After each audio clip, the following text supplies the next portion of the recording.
6th meeting of the Town of Berthoud Planning Commission. It's the tradition of the Planning Commission to start our meetings with the Pledge of Allegiance. Please stand. Pledge allegiance to the flag of the United States of America and to the republic for which it stands, one nation, under God, indivisible, with liberty and justice for all.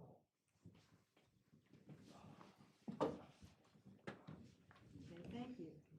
At this time, I'm trying to decide if it's Ms. Monso or Director Johnson that will call the roll. Chair Anderson, Here. Vice Chair Smith, Commissioner Hoffmans, Here. Commissioner Brody, Here. Commissioner Pond, Here. Commissioner Semadalis, and Commissioner Sigmund. Here. Okay, with that, Commissioners, let's turn to the June 12th meeting minutes that were in the packet for review. Are there any questions or changes to the June 12th meeting minutes? Comments? No? All right, with that, I entertain a motion with regard to those minutes. I'll make the motion to approve the June 12th minutes. Second.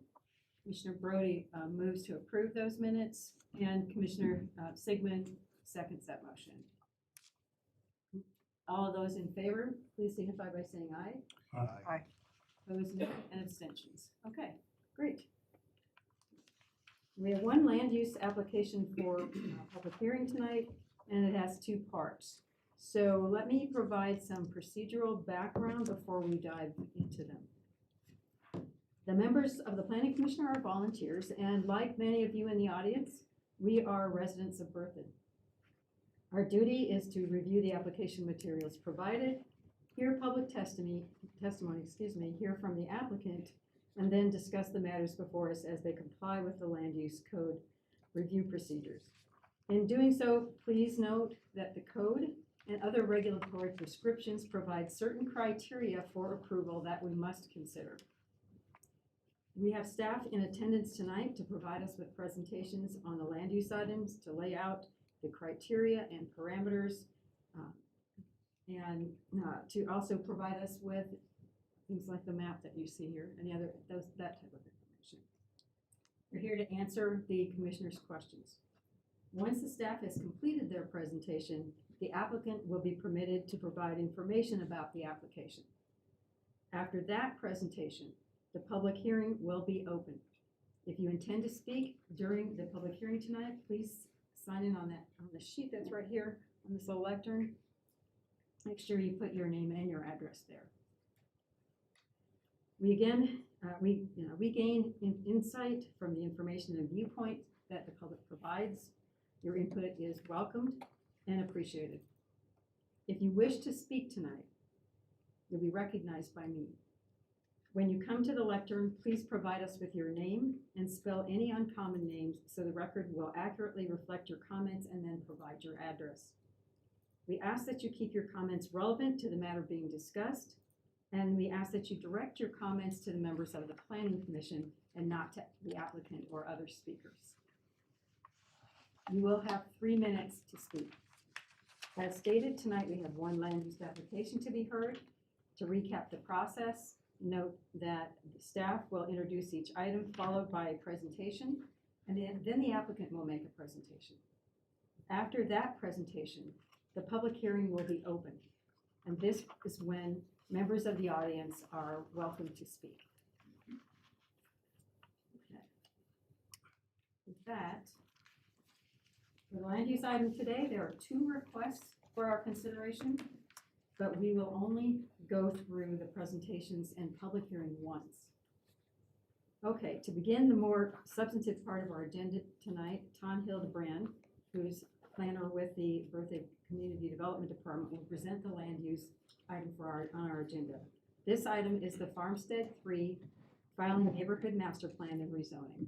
For our audience, note that the Neighborhood Master Plan will be heard first, and if we recommend approval of that request, we will move to consideration of the rezoning request. Ms. Hildebrand. Excellent. Good evening, Planning Commission. Tom Hillenbrand, Planning Manager. So before I jump into tonight's agenda item, I just have two quick slides, which I feel that Chair Anderson, you just provided a really good overview of the land use planning process, and so I won't spend too much time on these two slides. Sorry, bear with us 1 second.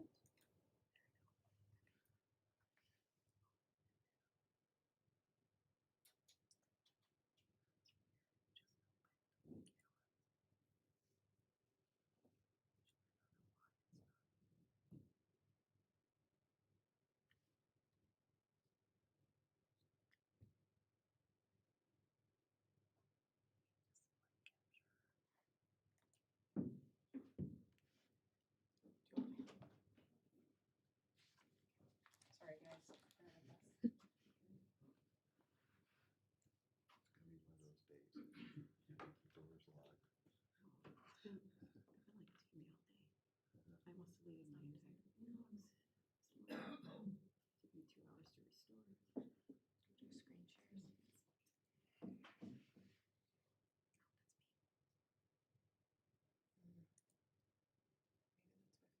screen shares.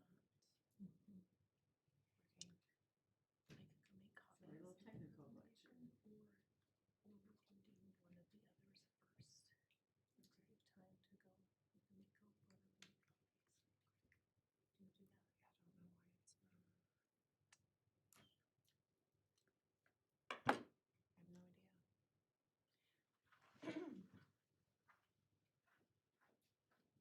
Chair Anderson, we're having some technical difficulties getting the presentation up. What I would like to propose, if it's all right with you, is if we go to a different agenda item, maybe the report card on the comprehensive plan, or an update on the housing diversity study, so that staff can then go and make copies of the presentation, so everyone in the audience would have a copy in their hands of the presentation versus having one on screen. that's a great idea. Why don't we go ahead, which one of you is gonna do that so we can, So I'll be doing the presentations on the comprehensive plan update okay, and the neighborhood and the housing diversity study. both, okay. Why don't we then, excuse us while we try to remedy this glitch, and we will go to item number 6 on our agenda, which is the comprehensive plan, action plan update. And Director Johnson will provide us with that update. All right, so in 2021, the town adopted an update to our comprehensive plan. The last comprehensive plan date was in 2014. And about every 5 years to 10 years, the town has the ability to update a comprehensive plan. 5 years is a light scrub, 10 years is a heavy redo, and that is per Colorado revised statute. The town's comprehensive plan did win an award from the American Planning Association, the Colorado chapter, and we have a very robust action plan in that comprehensive plan. So about every 6 months, staff brings forth a report on how we're doing on the comprehensive plan. And so I would just like to report to you the items in the comprehensive plan that have been completed and those items that are in progress, and we have just a very few that will need implementation and we'll need to budget and start programming those out. So from a community design standpoint, the First Street Corridor Plan was adopted in late 2023. The development code to include placemaking techniques will be done in 2026, because that is something that is also an outcome of our branding survey that we just completed, and it will take a while to further digest and analyze that survey, because branding is more than just a logo. It is branding for the entire community. So we want to implement those placemaking thoughts and ideas and vision from the branding results into our code. The community branding campaign was an action item and it was completed in 2025. We are still working on that.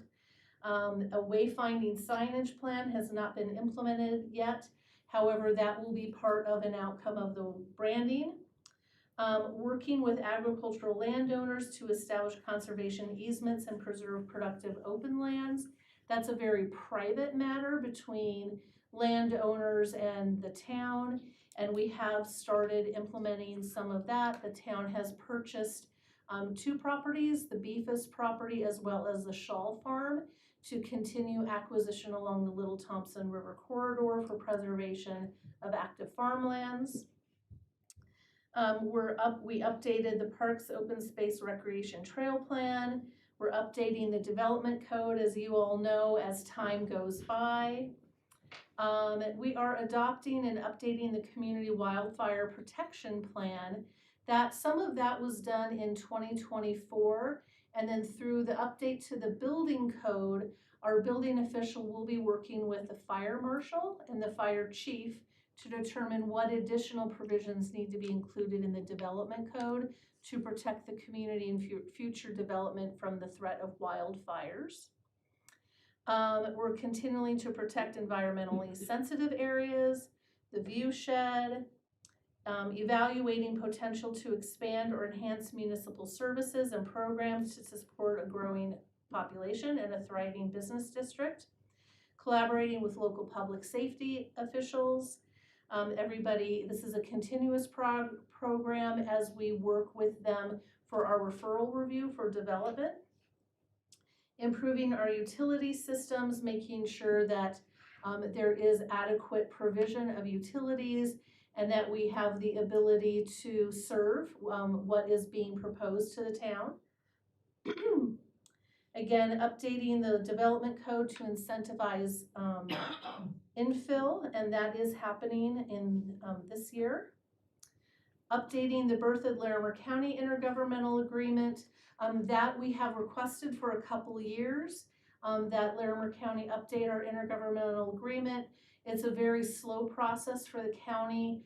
We did provide them with a draft intergovernmental agreement that was based on some of their more recent intergovernmental agreements with other communities. We're not getting a lot of traction, so what the town did is we entered, and you all know and approved this, and the town trustees also approved the intergovernmental agreement with the town of Meade. We're also starting discussions with the town of Johnstown as well. Luckily, all our urban growth boundary does not overlap Johnstown's urban growth boundary, nor did it overlap Meade's urban growth boundary. So I think just having that agreement for a line in the sand should be pretty easy to achieve. And therefore, if we don't make any progress with either Larimer County or Weld County, we're covered by our closest neighbors by just having those neighbor agreements. But those are in the works and some have been completed. Annually, communities are required by state statute, and many communities don't do this, but we do adopt a 3-mile plan, which is the same as our urban growth boundary map. We do that every year, either in December or January. Our zoning map is consistent with the future land use map, and that as zones change, we always update our zoning map. Updating our development code to ensure sign regulations are legally compliant with content neutrality requirements, and we did that last year.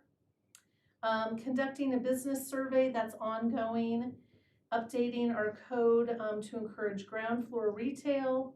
Conducting market studies, preparing town and site marketing materials, that's this year and ongoing per the branding survey. Updating a business strategic plan. I'm reading these because the screen is not available. Promote a range of housing options. That's something that you all participated in with our housing diversity plan, and you will hear the outcome of that next as the agenda item. Preparing multimodal transportation plan for Berthoud. We are actually looking at a town-wide transportation model, and we have contracted with Fair and Piers to provide us with that initial look of what is it going to take to develop a model so that we can start modeling every intersection and every piece of road and street in the town to know what the impacts are from the town's perspective for development. So it's going a little above and beyond what communities normally do. Preparing an active transportation plan, so that would be non-motorized, that would be pedestrian and bikes. We're going to see if we can include that in the overall town transportation model. We continue to work with our partners at the North Front Range Metropolitan Planning Organization. Complete a First Street corridor study that was done in '23. Advance recommendations from the Mountain Avenue Overlay District, which that's a continuous basis. And then continue to work with Weld County on a parallel, and the town of Meade on a parallel to I-25, another street. And that is happening on the east side of I-25. And then we are working with the town of Meade on Weld County Road 7 on what that's going to look like in the future. Downtown parking study that's yet to be programmed. Expand the wayfaring to direct drivers, cyclists, and pedestrians until we have a signage plan, which is an outcome of the branding plan. We don't want to adopt that wayfinding plan, because if we adopt something that doesn't go with our vision of our community, then that's money and time. Preserving right-of-way for future roadway widening, that's something that's continuous through development. Grant funding to supplement town capital improvement projects, that's an ongoing project. And then continue to engage our neighbors. So big list of things, probably at least half of the items from the action plan from 4 years ago are either in the works or have been implemented, with another half in the works or yet to be implemented. So at 4 years, we're over halfway there with implementation and accomplishment. And I just wanted you all to know, because statutorily, the Planning Commission owns the comprehensive plan. The public is heavily engaged in developing that plan, and the town trustees are the eventual adopters of that plan. However, many of you, well, one of you was involved with the comprehensive plan development, and I just wanted, every 6 to 9 months, bring it back to you all for a report card to let you know where we are. And that concludes staff presentation on the comprehensive plan report card. And thank you all for being patient as I read, since we don't have the slides for that, but it's more important to have slides for the first agenda item. Commissioners, any questions about what was presented? Lots of questions. Thank you. Maybe just a comment. I'm astounded at how much you guys have gotten done in 4 years. It's a really impressive report card, so thank you for all the hard work. Oh, of course, and I can't take credit for the majority, because other staff were here, and our town administrator and other departments and divisions are implementing things. We use this to form our budgeting.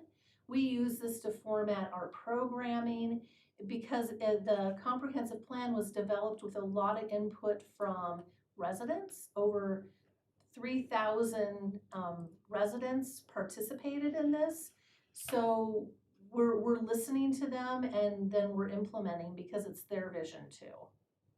It would be easy for staff to say this is how it needs to go. However, it's not the staff plan, it's the town's plan. Was it envisioned that this scorecard would be reviewed every year? Yes, yep, that's my intent. Yep, so we'll bring it back. Thank you. Do you want, and I agree with Stacy, a lot of progress. Yeah. Great. And there's no action needed, it's just an informational piece for you this evening. Thank you. Thanks. Let's move on then to item 7 while we're waiting for those copies. Thanks for your patience out there. I know you had to wade through all of this. Thank you. Yes, so Chair Anderson, members of Planning Commission, this is just a report on the Housing Diversity Plan that was adopted by the town trustees on April 22nd. It doesn't seem like a long time ago, but there is some progress being made. And again, I just wanted to bring this back for your information, because you all, along with the school district, Habitat for Humanity, and Loveland Housing Authority, and 2 of the town trustees worked really hard for 9 months on the development of this plan. So I just want to provide you with an update. So for those in the audience, the State Affordable Housing Fund was voted on in 2022, which then perpetuated the formation of Proposition 123, which is an opportunity for communities to sign on to make a commitment for housing diversity. Berthoud signed that on October 12th, 2023. And by 12/31/26, we need to have 39 units sold at a market rate of less than 1,607. I'm sorry, I don't know how to say that tonight. Or rent for less than $1,669. Luckily, the town has been able to see that 65 units as of April have sold for under that $501,607. So because we're making progress, we also received a More Housing Now grant from DOLA, which formed the foundation of that housing diversity study. We started that in 2024, lots of public engagement events. And then Q1 and Q2 of 2025, we wrapped that plan up. And then we also received a local planning capacity grant so that we can do more education and communication about the process of land development in the town of Berthoud. And then by the end of this year, our final housing diversity plan with needs assessment will be wrapped up. The local planning capacity grant will be wrapped up, and there will be an implementation plan. Quick wins, there are 5 quick wins from the housing diversity plan. One is to develop an expedited development review process for certain developments that were making a commitment to have 50% or more of their development have an affordable housing component. I don't know how much of that type of development we'll see in Berthoud. We will certainly see some, probably not on a very large scale. However, we are wanting to do that expedited development review process, and by doing so, it opens up the door for more funding such as land and water banking. So then the next quick win is to develop a method for land and water banking. We got a grant to do the expedited development review and the land and water banking, and we were going to be starting on that in July. Then the housing products and diversity review, that is an outcome of the housing study, and we are starting to work on that right now, and that will be brought back to you in September. A housing consortium review, a small member of the public has come together to start talking about what does this look like to benefit Berthoud, and how do we start? And so we've had one meeting, there's been a lot of outcome from that, and staff just has not had time to prioritize, put those on top of the pile to review. And then Ordinance 847, that is the ordinance that allows the town to consider a waiver of up to 2 building permit fees for housing for affordable product for nonprofit organizations and tax-exempt nonprofit organizations. The town trustees met about this within the past month, and they decided to move that from 2 to 10 a year. And a fiscal analysis was performed, and Safe Built, our contract building official, agreed to go in with the town and waive up to 10 packages of fees. So that would be the park fee, the road development fee. We cannot waive our sewer tap or our water tap fees because those funds are pretty limited. So they still have to pay for those fees, but all other fees are waived. So instead of a typical building permit cost of $30,000 or $40,000, it will bring that building permit fee down to less than $17,000. So those are all the quick wins. They're already in progress. The majority of them will be done by the end of this year. Then the long-term goals, so remember, a quick win is to identify funding sources for land and water banking program, not just through the state, but maybe we'll look into some national philanthropic organizations. And so the long-term goal is to actually start that fund. And that will take years to cultivate the relationships that we need to in order to start that funding. Then we will continue with development code review and continuously improve our development code. And then continue to form strategic partnerships so that when a development comes on board, perhaps they will already have formed a connection with Habitat for Humanity, and perhaps they will set aside a certain number of lots already in their development for Habitat to encourage greater diversity, or any other nonprofit or tax exempt builder of affordable housing. So that's where we are there. In your packets, and I'm sorry for the audience, you cannot see this, but the fiscal analysis was performed on that financial review of waiving 2, 5, 10, 15, and 20 building permit fee packages each year. So the town trustees settled on 10, and that financial impact is $250,000 for 10 if we exclude the water requirement. If we include the $25,000 per SFE or single family equivalent for the water, then that boosts that fee up to $500,000 in waiver a year. So the town, right now, the ordinance was drafted today. It will be presented to the town trustees on the 8th of July. And they're making a commitment for that $250,000. And then on that case-by-case basis, the requester can ask that that additional SFE be waived as well.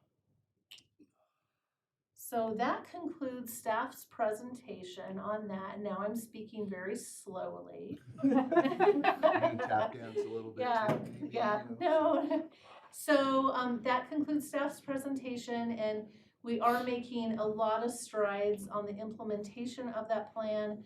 One, because staff made a commitment to the town board and to the housing steering committee that by the end of April 2026, that those quick wins really are quick wins and will be done. And it looks as if they're going to be done by December of this year.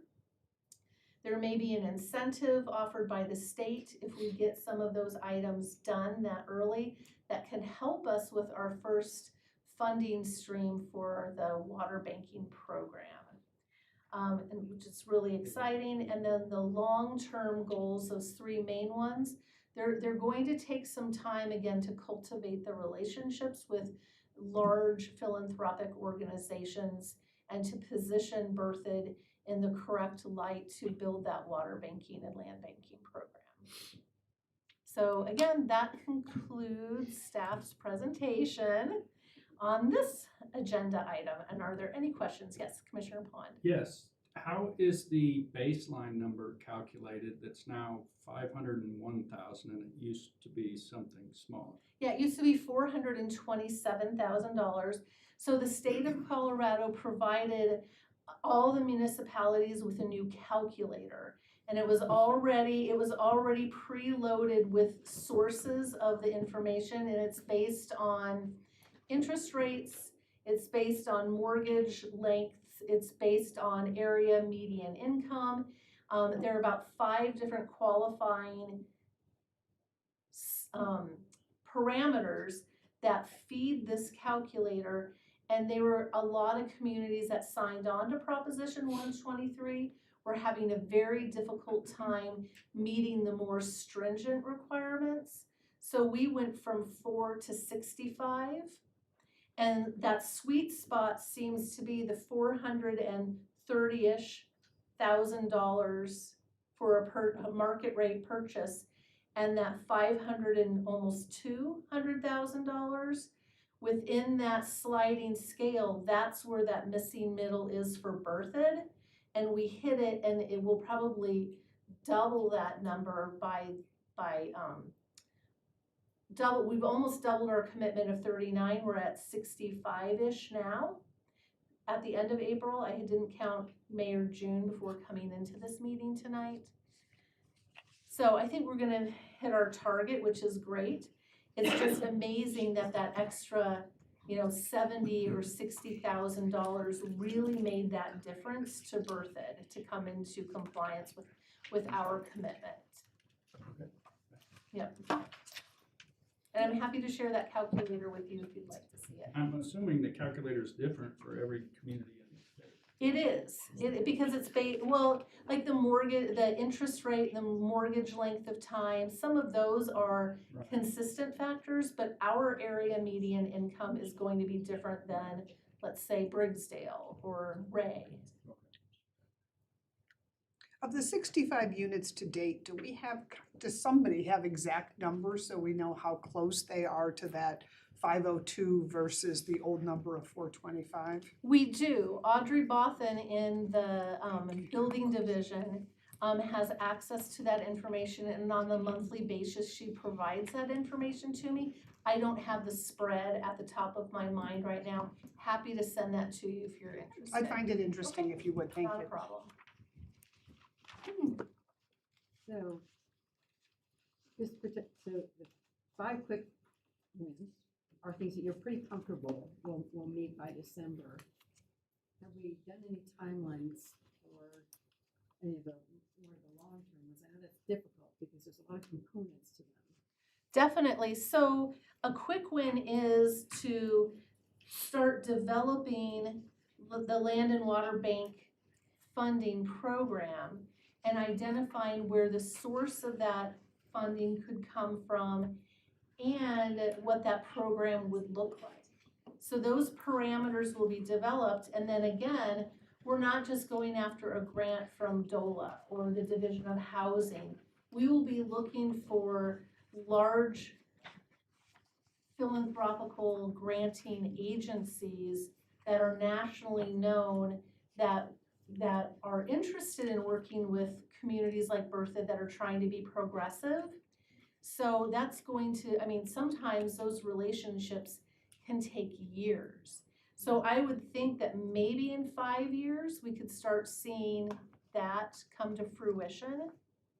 Now, let's say that there is a developer who wants to be completely philanthropic to the town or completely philanthropic to a nonprofit organization. And so part of the long-term goals are starting to form those strategic partnerships as well. And so we had one developer for Harvest 47, I believe 2.5 years ago, they did a development, 29 lots, and 9 of those lots they were donating to Habitat for Humanity. So that's a very small developer. However, that's a great example of how a small impact can lead to big rewards. And they were able to donate those lots, and then the town is coming in and offsetting some of those development fees and offsetting that. So again, and they're going to be actually very beautiful homes, stick-built homes, or some built by students, but they have a cottage feel to them. So they're going to be a very nice addition to that neighborhood. So who's to say that our land and water banking funding might accelerate with the altruism that may be present in some of our development community? Maybe they'd want to, donate 5 lots, or maybe somebody wants to donate, more than that. So, and that's that strategic partnership formation, the land and water banking formation. There's just a lot that will go into that, and I believe that it will happen. It needs to be organic, and it needs to happen with the good intentions that people will have. And then our development code review and continuous improvement, that's just continuously. We are cracking open the entire development code now. We are about 65% done. We are looking at zoning and design right now. And then the other chapters, marijuana, signs, Mountain Avenue overlay will be very quick, and then we're done. And we're going to be presenting that to you all in September, October timeframe. But it will be a complete repeal and replacement of our land development code. and staff is working on that. We did not want to hire a third-party consultant because we are the ones that are working in that. We've met with the development community. We've had lots of small meetings. We've had a large meeting. We'll be having follow-up meetings with the town trustees to show them the intent of the amendments, just as we have brought some to you as well. So it is a labor of love, and I don't have an estimated time frame other than saying I'd like our long-term goals to at least be on their way in 5 years with significant progress being made. And some of those are just going to be a long, ongoing process that will just be part of our vocabulary. Any other questions or comments? No, I'm just super happy with the quick wins. I think it was a lot of information to distill down to where can we make the quickest impact as we all struggled through the documents. But and really it becomes a true partnership versus it's all on the town, right? And I like the way that things are shaping up, and it puts the onus on the nonprofits to get it in gear as well too. So I like the way you're putting this forward. Yep, and Commissioner Brody, it can't just be the town. Absolutely. Our code is a very flexible code when it comes to process. And we incentivize development a lot already with our mixed use zoning that we have, suburban, urban. So the town has already given a lot away. And by doing so with our densities that we allow also, there really wasn't a good opportunity to do, incentivized zoning or to have a traditional transfer development rights program. It just won't work in Berthoud because we've already incentivized a lot. So what we're looking at is forming these partnerships because we will meet everybody at the 50-yard line in the town. We're listening to the development community on how to change our codes so that our processes are more transparent. There are things that we cannot change, the outcomes of public hearings. However, what we are willing to do is meet that development community at the 50-yard line. They have to come to the 50-yard line and want to be a partner in the future of Berthoud. So some because of their business model are not going to be able to do that. And some we're looking for true altruism, not just, hey, I'll sell it to you at a discount, but no, we're going to give it to you. And we don't want it, we want the nonprofit organizations to have it. No, and I like your example of the Harvest 47 development. Yep. Hopefully we'll see more of that. Okay, and that concludes staff's presentation. Thank you. Thank you. Thank you very much. So I would have us turn back to the number 5 on our agenda. I want to make sure first that everybody realizes that now we have copies of the packet right up here in front of the room, and everybody has one. They're shaking their head, yes, that's good. Okay, good. All right, so anybody who doesn't, just not here from you. You're on again.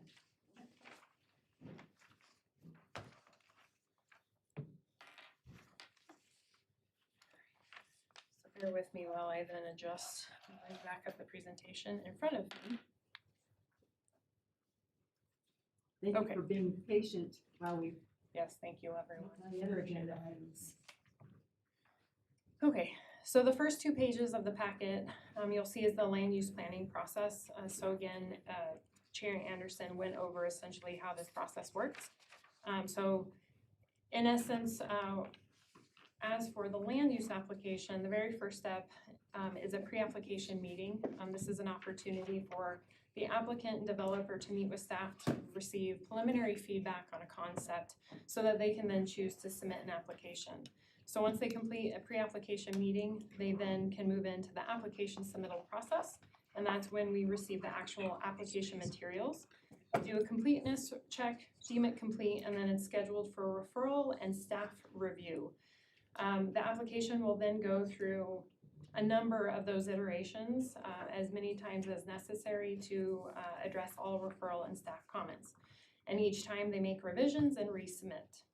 So then the third step is the public meeting or public hearing process. So that's where we are today, is in the public meeting process with Planning Commission. So as we all know, I'm gonna go ahead and lead this in with a staff presentation. Following my presentation, then the applicant will provide a presentation, and then Chair Anderson will open the floor for public hearing.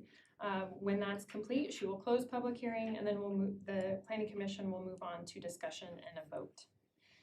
Then following Planning Commission, it then moves on to Town Board of Trustees and their scheduled hearing, which will take place in July. And then following, if the Town Board of Trustees then approves the application, it then moves on to the post-approval actions. So any conditions of approval would then be addressed at that point.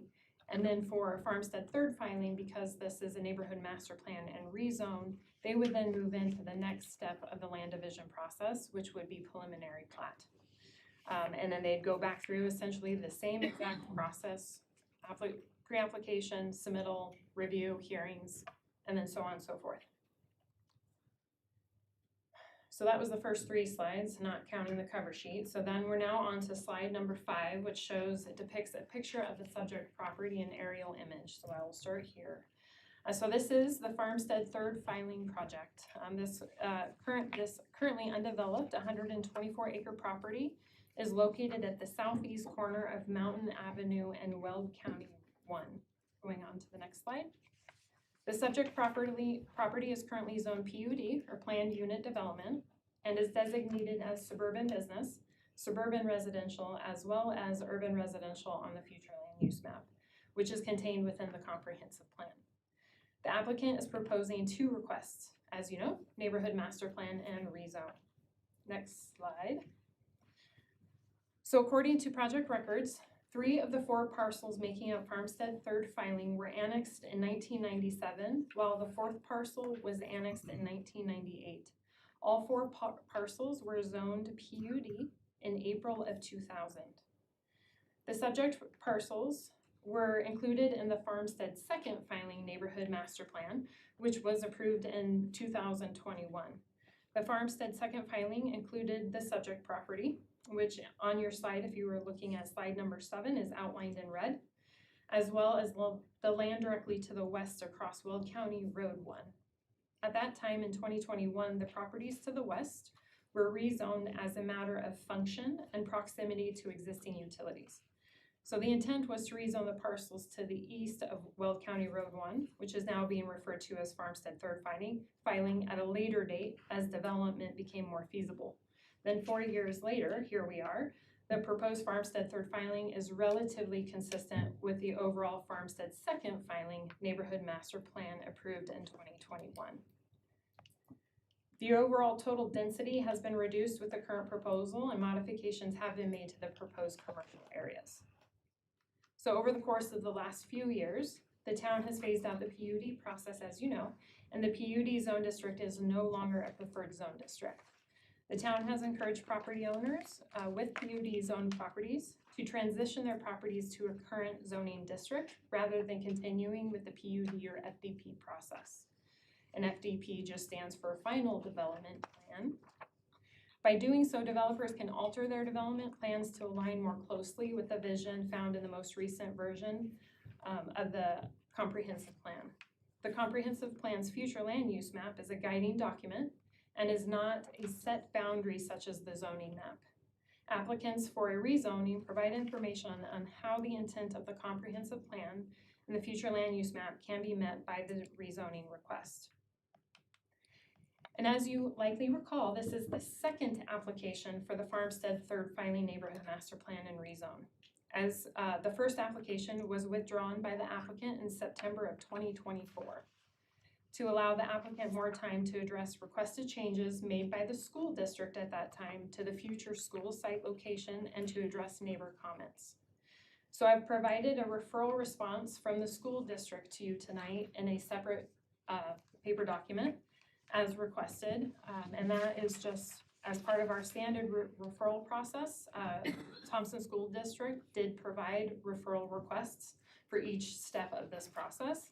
And that was them confirming that they had no concerns with essentially what was being proposed. So that is just yours and to put it on record. And again, so Little Thompson School District did accept the new location of the school. And then also correspondence provided by the property owner, or LGI Homes, with the adjacent property neighbor is also attached to the staff report. And I believe that's one of the last attachments in the staff report document. And going on to the next slide here. So we're moving on to slide number 8. And this slide actually introduces the neighborhood master plan. So the neighborhood master plan is a conceptual design of the development, which is required with any rezoning or major subdivision application that depicts the applicant's vision for their overall development, including zoning, transportation, pedestrian networks, parks, and open space, as well as subdivision identity standards and other amenities. The neighborhood master plan is binding on a development, and all the future platting and zoning actions must follow the approved plan or apply for an amendment to said plan. Next slide, slide 9. The Farmstead Third Filing Neighborhood Master Plan proposes commercial at the northwest corner, transitioning to higher density residential lots for the remaining portion along Mountain Avenue, family alley loaded lots south along Weld County Road 1, as well as along the northeast corner, a future public school site at the east central property line, and lower density residential lots on the remaining portions of the site. The zoning map similarly shows suburban commercial, or SC, on the northwest corner, UR urban residential along Weld County Road 1, and SR suburban residential for the remaining portions of the site. So section 30-6-106 of the municipal code states that a neighborhood master plan must consist of specific elements, as mentioned just a moment ago, including but not limited to zoning, transportation, open space, and parks. Through staff and referral agency review, it was found that the neighborhood master plan contains the required elements. And that this slide, slide number 9, shows the 2 proposed pocket parks and the future school site. So going to the next slide, which is slide 10, this is a comparison slide. So you'll see 2 images of Farmstead. They look relatively similar. However, the one on the left was from the previous application that you saw back in September. The one on the right is the current application. And the reason I show you this evening is just so that you can get an idea of how that school site shifted, and then how the lots adjacent to that school site also had to be shifted a bit.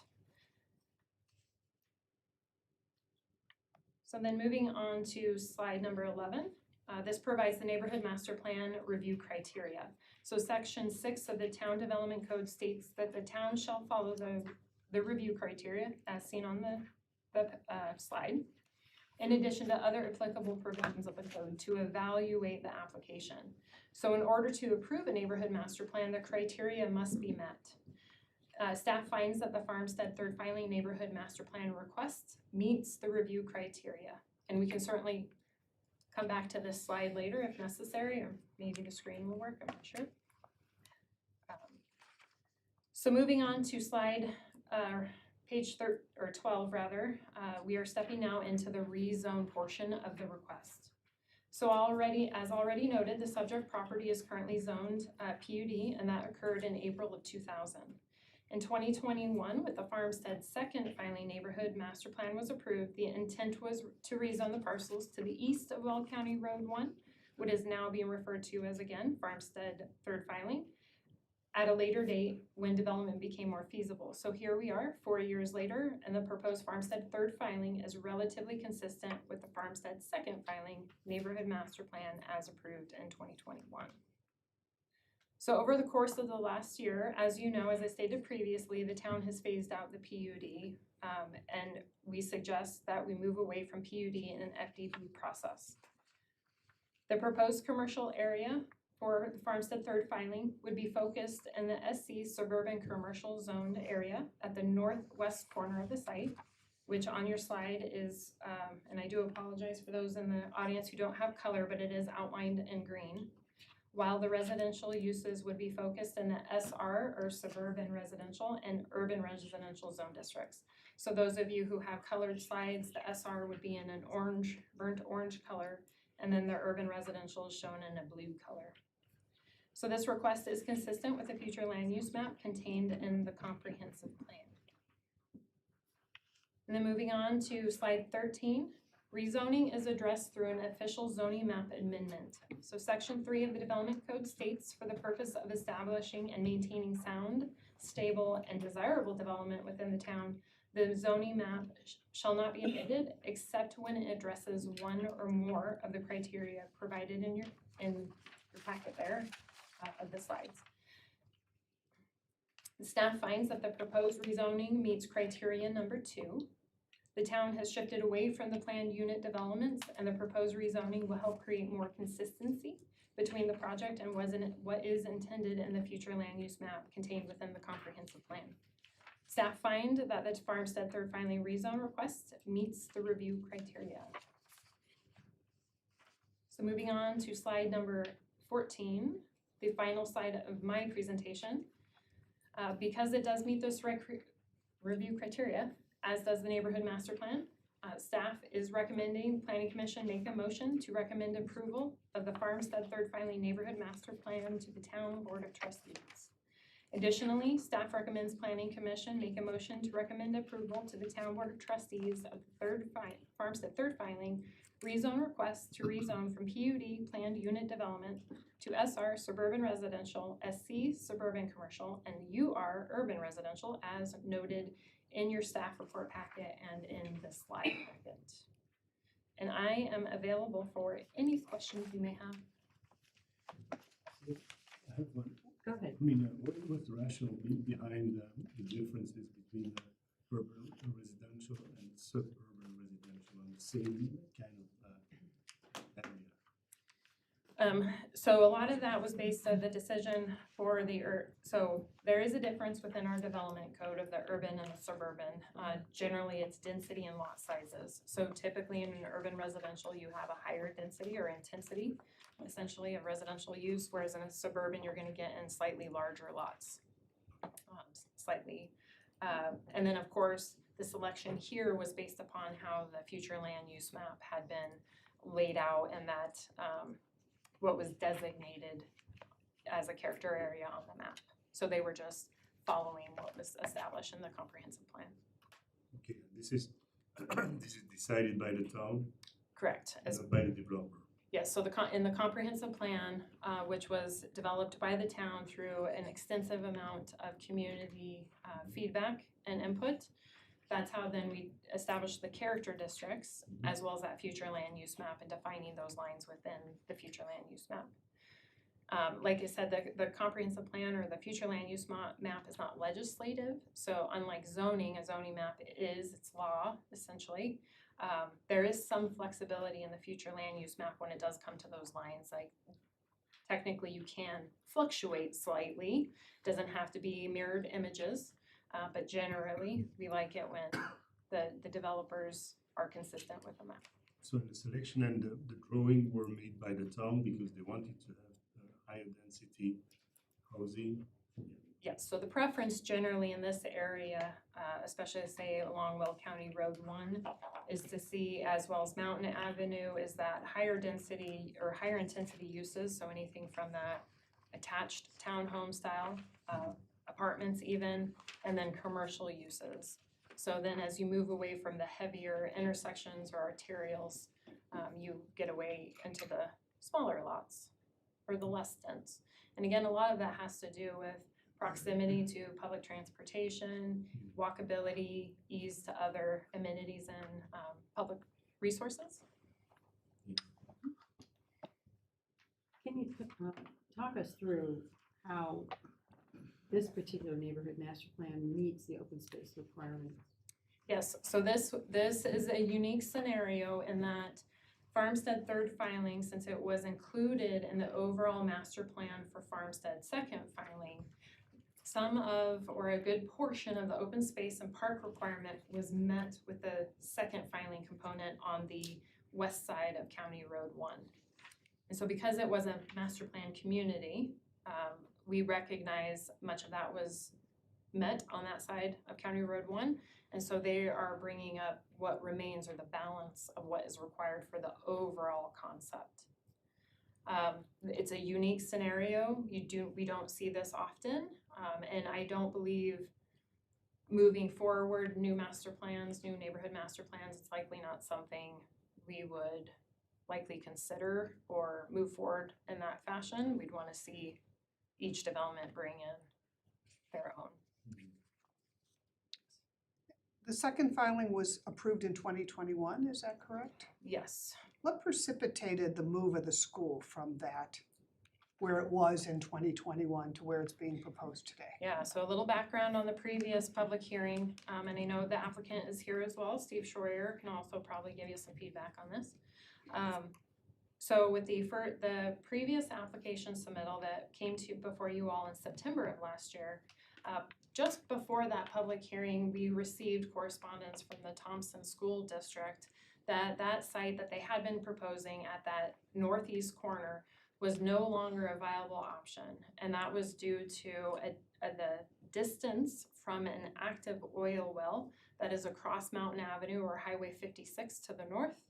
And so the buffer requirements that Thompson School District was wanting to maintain would not have been met had the school district, that future school site, remained where it was.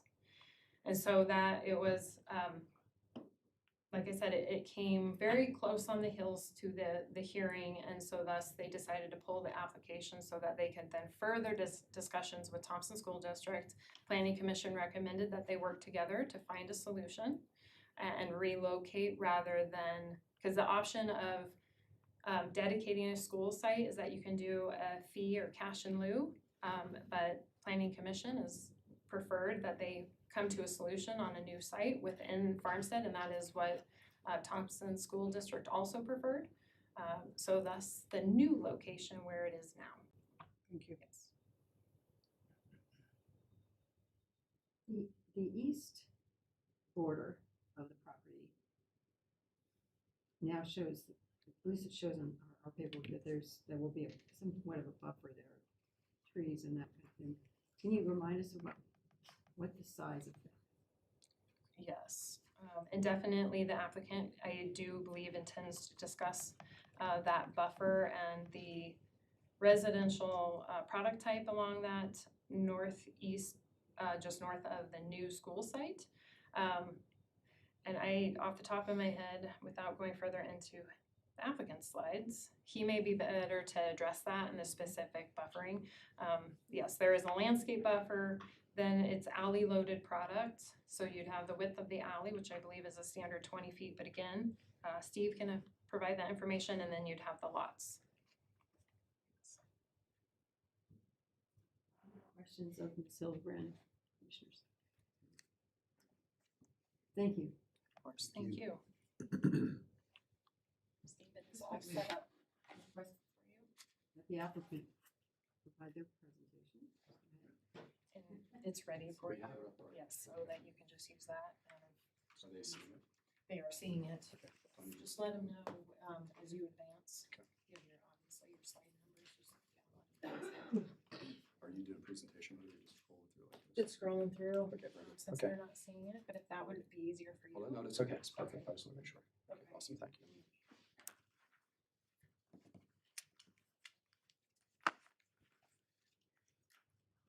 Good evening. Steve Schroyer, 900 Greenfields Court, Fort Collins, Colorado. Schroyer Resources here representing Farmstead community. I feel weird like having like a great big easel. Remember those days? You come in with like the Yeah, boards like okay. these and put up there. It's kind of weird. We'll back to I that. can't remember the last time I had one. It's crazy, but anyway, we should have had one tonight. Thanks for having us here again. Yeah, it's been some time. It's been almost a year since we've been up in front of you guys. Obviously, the school district, we just spoke about that a little bit, kind of kicked us into a different mode, trying to figure things out with our property. If you see the first slide is a vicinity map. It's hard to compete with Con. She does a very good job with the slides. Makes my job pretty easy. You guys all know where this property is. At the intersection of 56 and County Road 1. The second slide shows filing 2 versus filing 3 as it sits today. If we could come up on your screen, you probably see a little bit better. I was gonna show you a little bit of some of the roads that are completed out there. You guys know we've been doing some construction. That's on the next slide where it says included with and approved with filing 2. Number 1 would be the roundabout at 56 that we have approved. Number 2 would be the roundabout that will be built this summer in Tenderfoot. Number 3 is the Nebraska roundabout that we will be building this summer as well. Number 4 is the pool and adaptive park playground that is under construction as we speak, set to deliver the park area and the playground where the playground will be set up inside the boundaries of the play structure itself, the end of July, August 1st. So we're working hard towards getting number 4 and 5 put together. Number 6 is the 30-inch sewer line that we're running up County Road 1. We just turned the corner this past week at number 2 where the Tenderfoot is. So we just turned the corner, we're starting the 30-inch sewer coming west. It took us all summer to get there.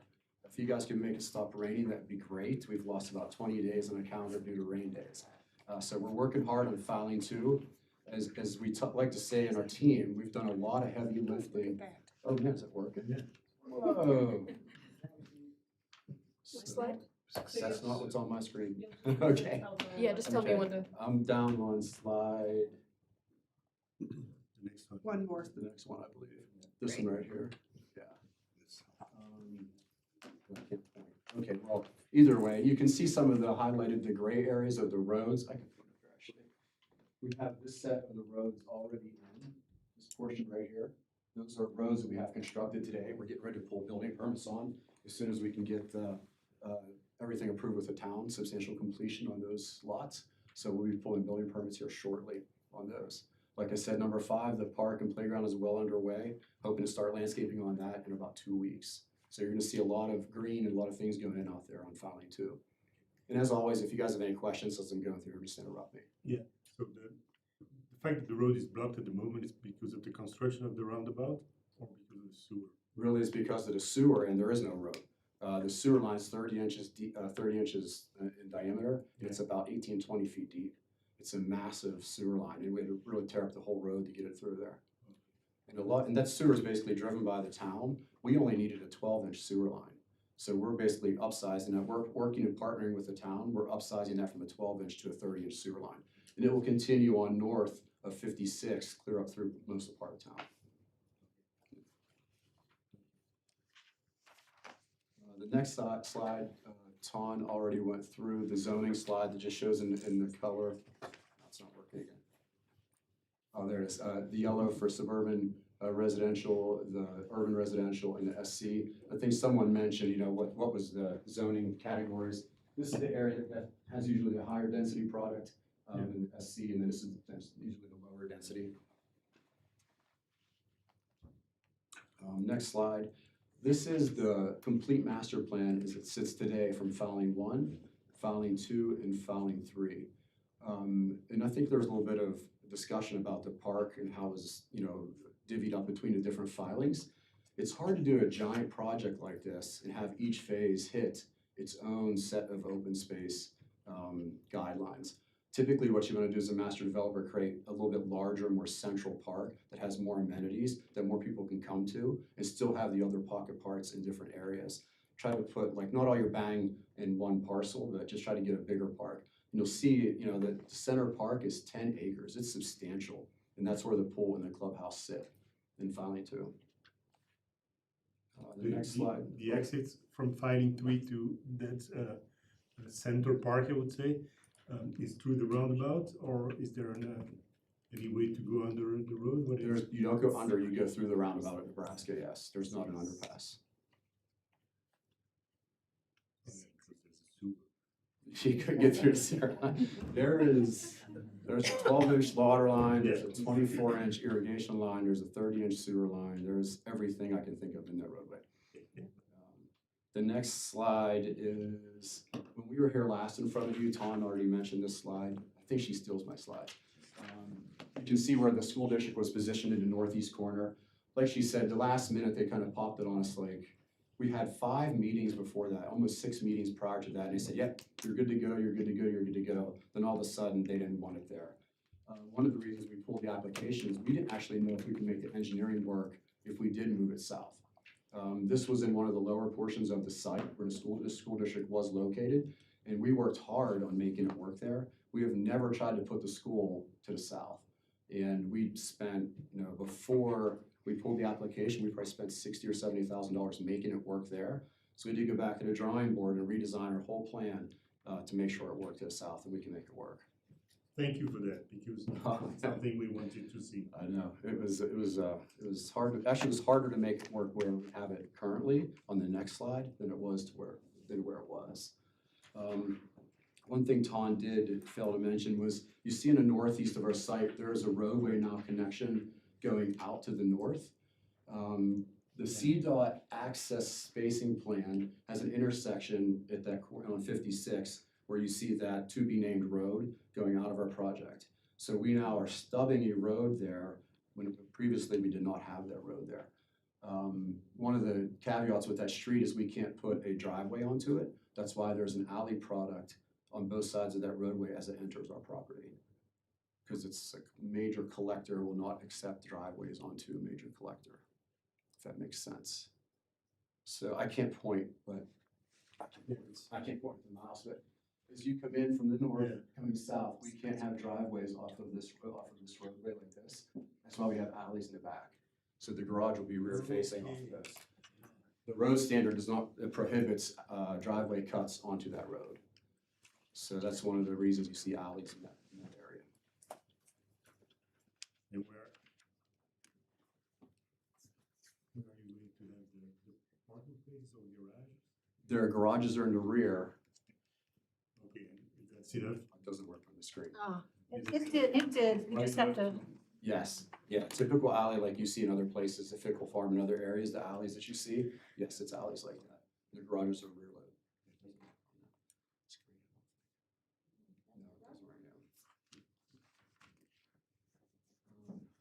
now. Next slide. So here's a before and after comparison. Previously, we had 564 units. What you see today is 565 units on the property. So we're very close in density. We kind of match it, just move the lots around and move the school around a little bit. But this is kind of the clearer connection where you can see from slide to slide of where the school moved and what kind of went back in its place. How about the surface of the previous area for the school and the new one? Is it almost the same? Yeah, they wanted 10 acres. Both of them were like 9 point something, almost 10 acres and change.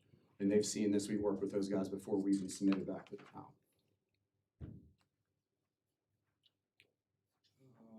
Parks and open space, Ton kind of went over this in detail. The green is the typical sidewalks that you would see.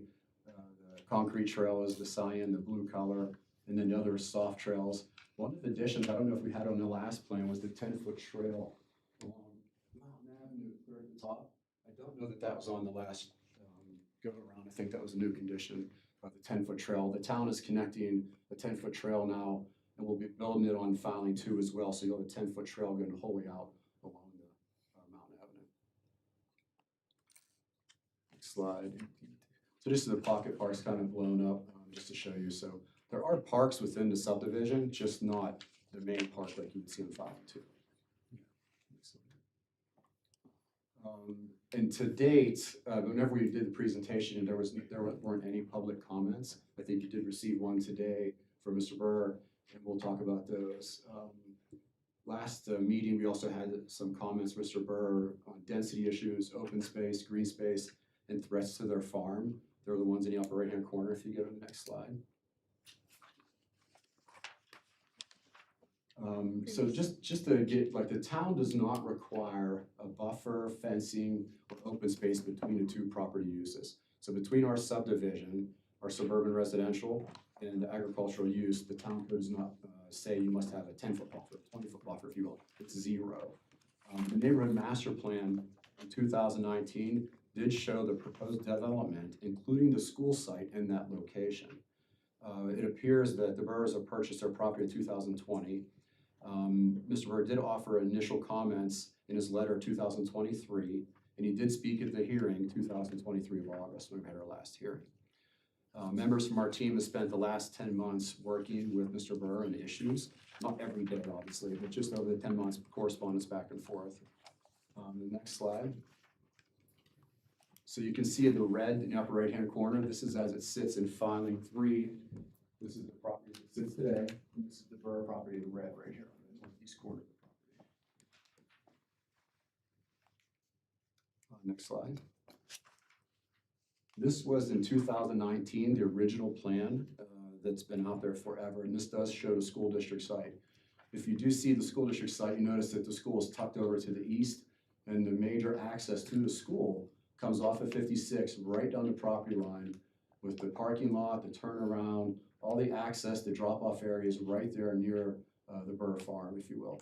So that has been the plan going on for some time until we just moved the school, obviously, recently. So if you go to the next slide. This was in 2023, our first submittal as new property owners, with LGIs and new property owners. This was the first submittal that we made, keeping the school site where it is in exact location. Next slide. And this is where we are today. You can see the new roadway coming in from the north, pulled over to the west off the property boundary away from the farm in this location. So this is how it existed on our new plan today. One more slide, you get it good. So this is a blown up enlargement of the area. You can see what was approved and what we're asking for today. You'll notice that the road is pulled away from their property. Instead of having a busy parking lot and drop-off points and everything with the school, you have single-family homes with an alley. And then next slide, please. This is kind of our plan. Even though there's no buffer required, we added a 15 to 23 foot wide buffer. Landscape berm, 2 to 3 foot variable height. We typically don't make the berm the same height just for visual interest. Evergreen trees, 30 foot on center, 3-inch caliber trees. There'll be no school parking lot. We shifted the major street west off the property line. 6 foot privacy, security fence in sensitive areas. And there'll be no public trail or access along the area. One of the things we heard from the Burrs early on was they didn't want a big trail going along the back so people would be looking over their fence or harassing animals and things like that. Also, one last thing, our plan is to position a rear alley loaded product and minimize the rear facing windows to further distance and buffer from the nearest homes to the site boundary on the property. So that's kind of what we did as our plan. We went back and forth and discussed many items with the Burrs, and I think you'll hear from Harry. He's going to speak in a little bit. So that's kind of what we ended up with. Next slide. I think that's it. And then obviously this is just a motion to approve from staff. We just asked for your approval. Then the next slide is the last slide. One more. So I'd be happy to answer any questions you have. Commissioners? I have a couple questions, but go ahead. Anyone else have any questions, comments, or Mr. Shore? No. Can you tell me, just make sure I understand, in the buffering that you're suggesting here, what, from the property line, how close would be the nearest home? It's about 50 feet, 55 feet. And you're proposing, you said trees, but when you say sensitive areas for the fence, where will those go? And will there be trees there too? There'll be trees too. There'll be a fence on the property boundary line and then the berm with the trees on top of the berm. So will the whole area there be fenced, that 6-foot fence, and then have a berm in front of it? I'm trying to picture this in my head. If you go back to the slide, it's hard to see.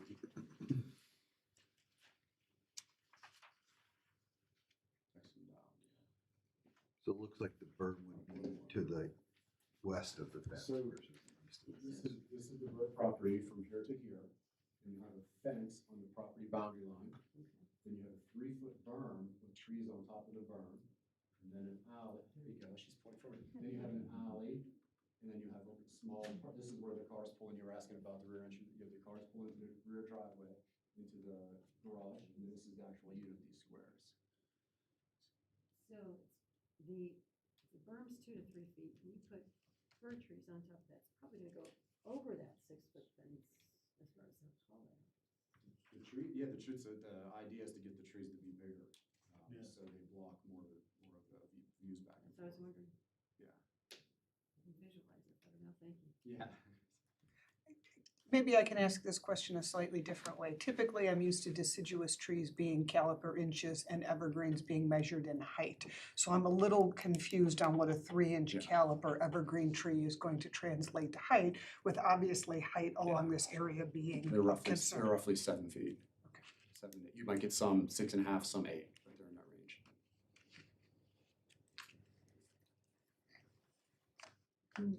Questions, commissioners, of the applicant? Thank you. Okay. Appreciate that. Right. We are at our portion of the meeting, excuse me, of the meeting where we will request public comment. But before we do, is there anybody who has not signed the sheet in the front of the room? Who wants to speak? Please put your name and address there.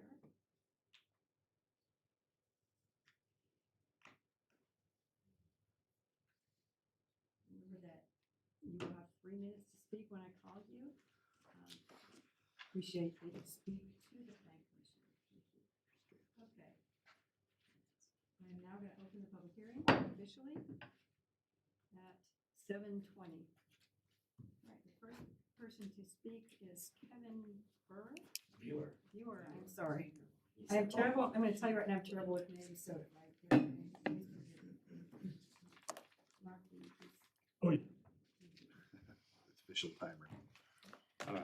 My name is Kevin Buer. I live at 548 East Highway 56. I have provided everyone with a packet. The developers have the same packet. It calls out the area fairly well to show you the compared densities and relative areas. It also appropriately marks my property as number 1. Steve was largely referring to number 2, which is my in-laws property. We have been talking to them collectively. On the final page, you'll see that there's items from the comprehensive plan calling out expectations about rural residential siting. You have my full statement ahead of you, but I'll just try and get through it just for the benefit of the audience. Good evening, my name is Kevin Buer. I'm a veteran with a service-connected disability, and I moved to Berthoud for its peaceful rural character. I intentionally chose my property with the understanding that it would be buffered by a school. That school has since been relocated, and the current proposal now places high-density housing along the northeastern edge. To the town and developers' credit, they've addressed some of my concerns, particularly around animal safety, by incorporating alley-loaded homes and fencing. But in my written comments from May 2023, I also raised concerns about the density along the eastern edge where it meets the existing rural properties. Those concerns remain unresolved. My home, along with those of neighboring properties, reflects a rural residential character. The Berthoud Comprehensive Plan acknowledges this, specifically calling for generous spacing between homes and rural residential zones. The current layout fails to honor that guidance. I'm asking the commission to consider removing or relocating the 4 northernmost homes along the eastern border. This adjustment would create a more appropriate transition and resolve one of my primary concerns with the plan. It would also reduce the total unit count from 546 to 542. Those numbers were based off of previous discussions, but you'll realize that the developer has actually increased the number since my discussion with them. But I'm not opposed to the developer incorporating those units elsewhere, such as the western edge of the site. The concern is not the number of homes, it's the placement at the rural interface. I've spoken to the town planning manager and understand that the commission can approve the plan with amendments, as long as they don't require fundamental changes to infrastructure. This is a minor adjustment in layout, but a major one in terms of long-term compatibility and livability. It's also worth noting that in nearby municipalities, this wouldn't even be a debate.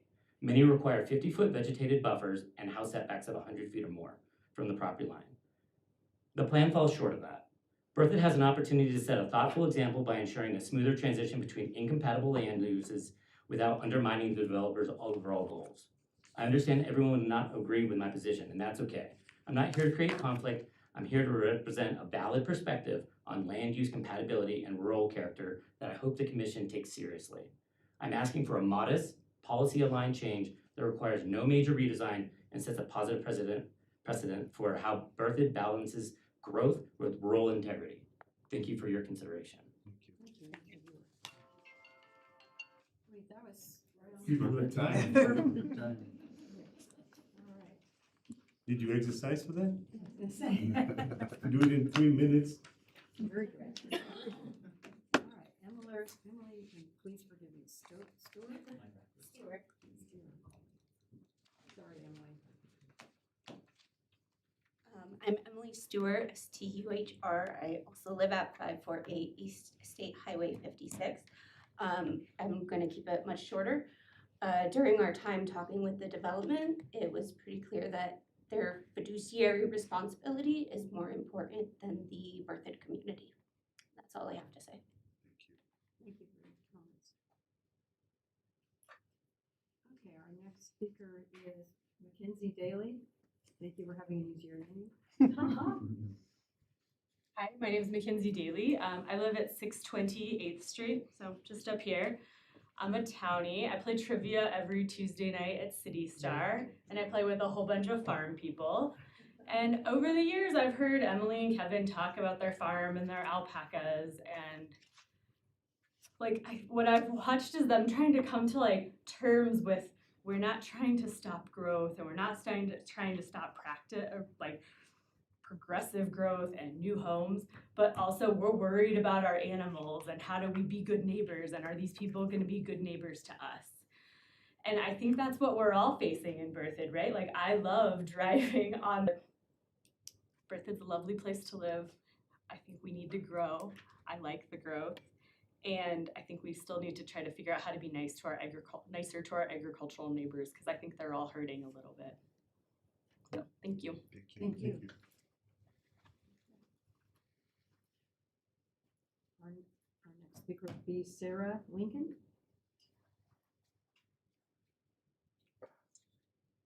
Would you please bring up the Parks and Open Space slide?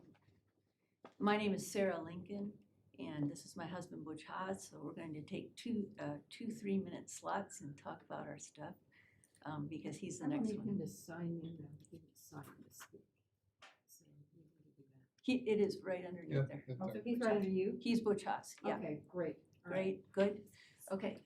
And the reason we're here is because we are from, we're Can you stop really 236. quickly? My interest, 1 more second. Can you give me your address? Yes, 236 East State Highway 56, which is the home of Newell Farm Park. Okay, so the reason why we're here is to talk about Newell Farm Park. We're not here to stop anything or create any conflict, but we need to make sure that Newell Farm Park is on the radar screen as we talk about this development. So the Parks and Open Space, let me show you what we're dealing with here. If you look at this slide, Newell Farm Park is right here. In this description, it says Lincoln PUD on the left, and then it shows the park, this description shows the park here, and that's inaccurate. The park is actually, the Lincoln PUD is part of the park, it's half of the park, half of the 13 acres, and then this next square is the rest of the park. This third square is a privately owned property. Last time we looked, it was owned by Kelly Land, okay? So you've got a park right here, and it's a town park. And the reason why that park was established and purchased was because there was an understanding that much of the open space was going to go in filing too. And that open space was going to be HOA Park. It says regional park, but the pool is for HOA people. It's not for public people. Okay, so when we were discussing this, it was understood that that open space was good. At the same time, the town recognized that we have an important farm here, like the Wagner Farm, and it needed to be preserved and open to the public to allow these folks, as well as town folks, to have open space that they could access that wasn't controlled by an HOA. All right, so now we're dealing with the park. One of the reasons we're here, we just want to talk about 3 things with regard to this park, make sure they're on your radar screen, because the trustees are going to care about it. 1, water. This is an active farm. This farm right now grows hay here, barley here, and we irrigate the barley. We were able to get the water to the barley from a head gate that is here. And there is an easement that requires that in the future, we can get water from the McIntyre ditch up north, running north across their property into a concrete ditch that goes across Newell Farm Park. And Steve, we talked to Steve before the meeting, and he said, we're all over it. And they have a project manager, Bruce Sadler from Claystone. He is working it, and he has talked to us, and he said, even though it's dug up, even though, you know, we can't get there right now, they're working it, and we got it before. They will make sure it's on the radar screen and stays good. But we're watching it because it could be forgotten, and we wanted to make sure you knew about that. Another thing you need to know about is the McIntyre ditch goes from here all the way up to another head gate up here underneath Newell Farm Park. So the park at one point, when that ditch is redone, it will have to be dug up, this corner here. And we just need to keep that in mind with regard to planning. Now, let's talk about planning. Port is going to start planning this within the next few months. The original use of this park, the vision was that it was going to be a musical park, a festival grounds. So right now, in the backyard of the farmhouse is an amphitheater. It seats 500 people. It's under trees. That's where we do the annual farm concert. Right down here was envisioned another amphitheater that would have seated 3,000 people, okay, 2,000 to 3,000 people. And when the Edwards were doing this, they had agreed that this would be sloped in such a way with a retention pond such that when the people were there, they could look south to the mountain range all the way down to Pikes Peak. So there was going to be a grade, and it grades, it goes down south, and then they were going to take the houses that were in that sightline and restrict them to single story with deed restrictions, so that people here going to the amphitheater could really enjoy these views. In addition, there was going to be allowable street parking that would enable not only that, you know, we were gonna have parking in the to the home buyer. In today's market and there's a phrase that we use in our world that's called drive until you qualify. And that's where you're seeing a lot of people in Berthoud, in Loveland and our surrounding communities who are driving further east due to affordability. So I would encourage the Planning Commission to really look at this project as a benefit to our community so that we can avoid other people moving out of Berthoud into Johnstown, into further east communities. So thank you. Thank you. Thank you. Anyone else, this is your last chance that would like to speak or close the public hearing. Okay, if not, I'm going to close the public hearing. And at this time, I would ask the applicant to please approach the lectern. Provide, I want to ask you some questions about what we heard.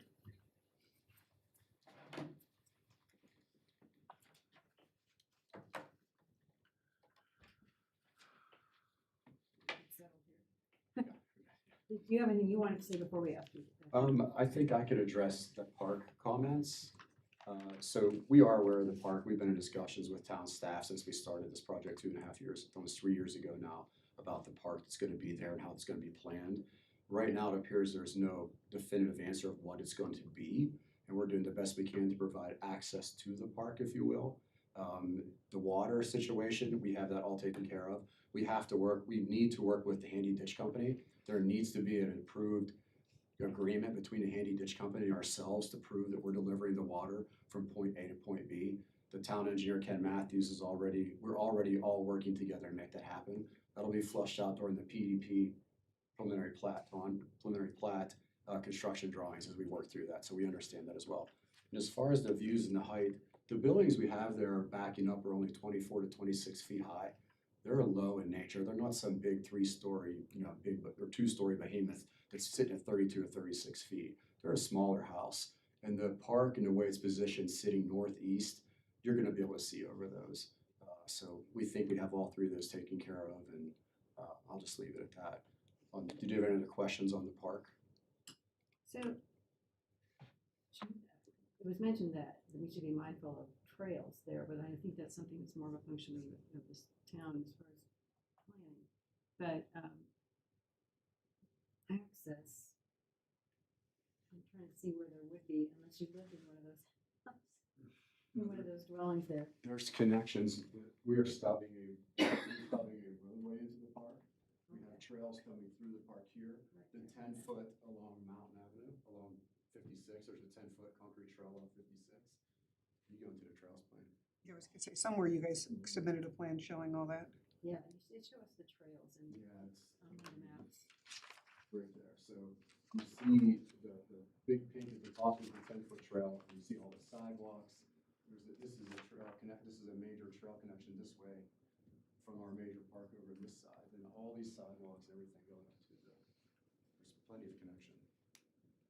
With the existing parking here. To that, from our new subdivision, we'll have many connections to that new park whenever it's developed in the future. And then you see the road stub, and they are correct. CDOT is gonna limit this full movement here to 56, and this full movement, and there'll be one right in and right out where the town positioned it right there. That'll be it. That's not a function of the town or us or anybody. That's just CDOT access plan. We actually tried to move the other road further to the west, and CDOT said absolutely no way. Let me ask you a question about where the detention pond is, which looks like it has a boundary with the park. Yes.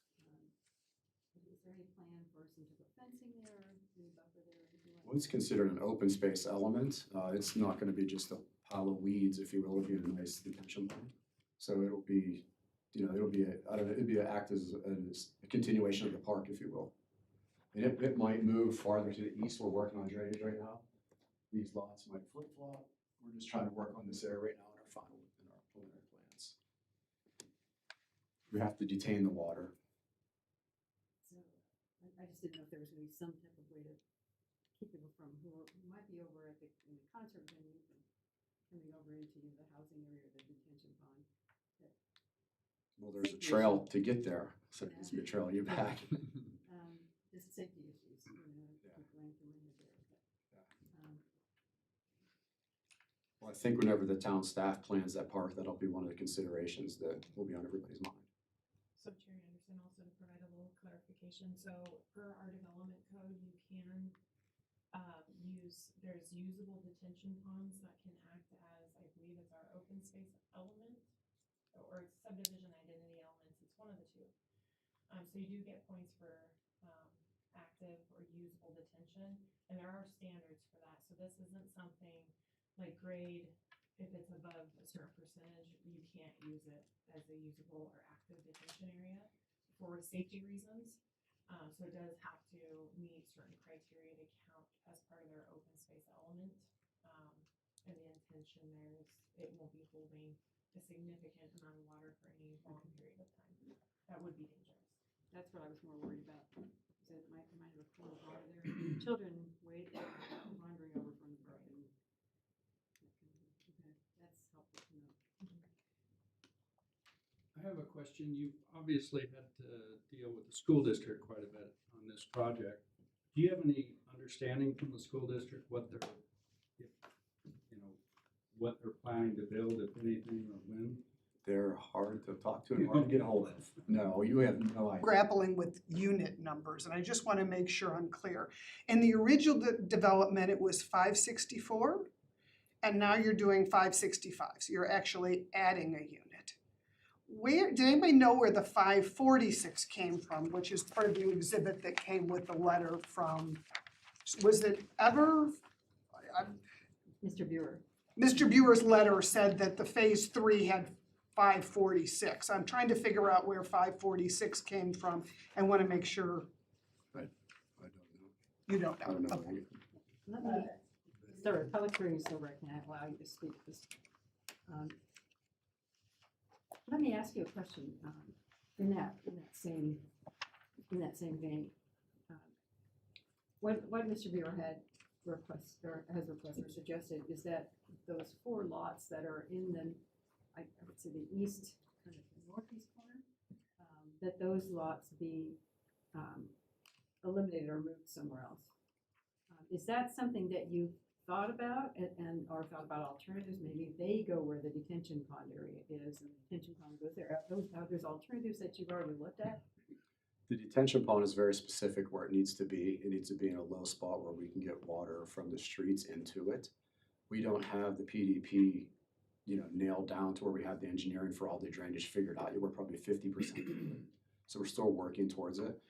The detention pond could be there, it could be east, it could be south, it might completely go away at this point. Whenever the school district was up in the northeast corner, it was the low point of the site. So there was a lot of detention being passed on to the school district, which made it easier. That's one of the reasons we had to go back. We pulled our application to make sure we could even make the residential units work in that area. So that's kind of what we have going on. I don't know that we have anywhere else we could put the units. We're very specific towards our open space areas that we've been working with staff on and where they go and the amount, clear down to the last point system with the butterfly garden. So there's things like that that are going on with the whole subdivision. We have not contemplated losing any lots.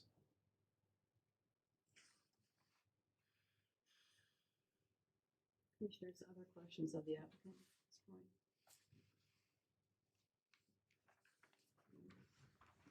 Anything else you would like to? I think, so I worked with Mr. Buer, say your name, Buer before, and then Ryan with LGI Homes had most of the discussions after point. So I'll let Ryan discuss his discussions with Mr. Buer. Is it acceptable that we have two people speaking on behalf of the applicant? Well, if you're affiliated with the applicant. Oh, yeah, so, yeah, I'll introduce myself. My name is Brian Cohn. I'm the Vice President of Land Acquisition for LGI Homes in Colorado.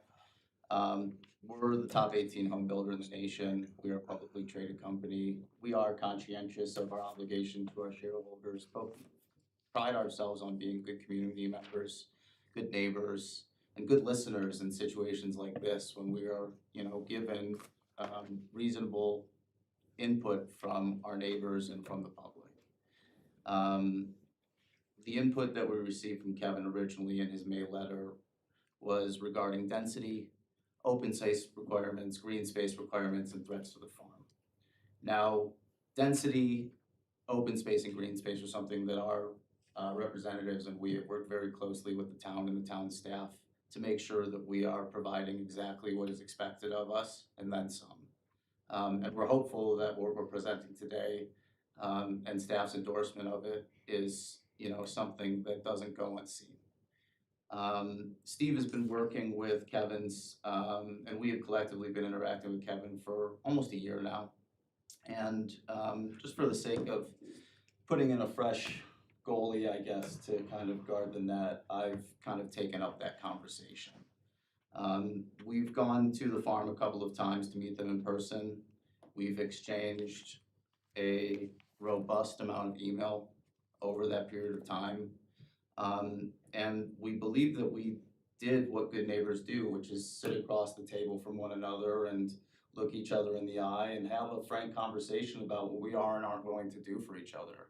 And as I explained to Kevin and the family when we sat across the table and when I left with a chocolate chip cookie that his mother-in-law had baked me, that, it's important to us that we hear each other, but being a good neighbor doesn't always mean just saying yes to everything that is asked of you. Our business is building and selling homes. Not building on those 4 lots would cost us north of $2 million in foregone revenue. Now, I know that that isn't something that's really going to sway the public in terms of how we are benefiting the town. But, I just wanted to read off a list of things that kind of have been proposed to us by our neighbors for things that we could do for them. Since May 2023, Kevin and Co have been asking for density regulation, more open space, more green space, more than 100 foot of buffer space from their shared boundary with us, which is neither required by your code buffering between residential and agricultural uses, nor is it feasible when our typical lot is about that depth, and it would require us removing basically an entire row of for sale homes. He has asked for privacy trees and a raised berm upon which those trees would be planted for privacy fencing, but it needs to be fencing that has airflow for their crops to continue to, be fed oxygen, carbon dioxide. But in addition to making sure that they have fencing with airflow for their crops at their farm, we also need to let their in-laws choose the fence type for their homestead directly below the farm. We were able to provide rear alley loaded homes here, which satisfied two needs with the new right-of-way stub to 56, as well as providing additional buffer from the homes to their shared boundary. We were asked to build only single-story homes along those rear alleys, which unfortunately for the size of those lots and the amount that it costs to develop is just infeasible for the amount of home or the lack of amount of square footage that we would be required to sell, which would not likely appraise. Anything we can do privacy-wise to make sure that people aren't looking in or invading their farm or their farm's privacy, ensuring that dogs aren't able to in any way violate or find any connectivity between our property and theirs, lest the dog harass their animals, which would endanger the livestock and ultimately provide Kevin an opportunity to put the dog down if it endangered the animals, which obviously for our homeowners is kind of a non-starter for obvious reasons. And then, you know, once we kind of took in their original, or I guess their follow-up, their second set of kind of requests and expectations, we provided them with, you know, a breakdown of the buffering, the rear alley, the trees and the fencing, as well as berm upon which those trees would be planted for privacy, and we put that together in an exhibit. It's somewhere in the slide deck if you would like to pull it up just for everybody to see one more time. It's 19. Can we even zoom in on that a little bit? So what we provided them were measurements of how close or rather how far, you know, we could set them apart from the homeowners.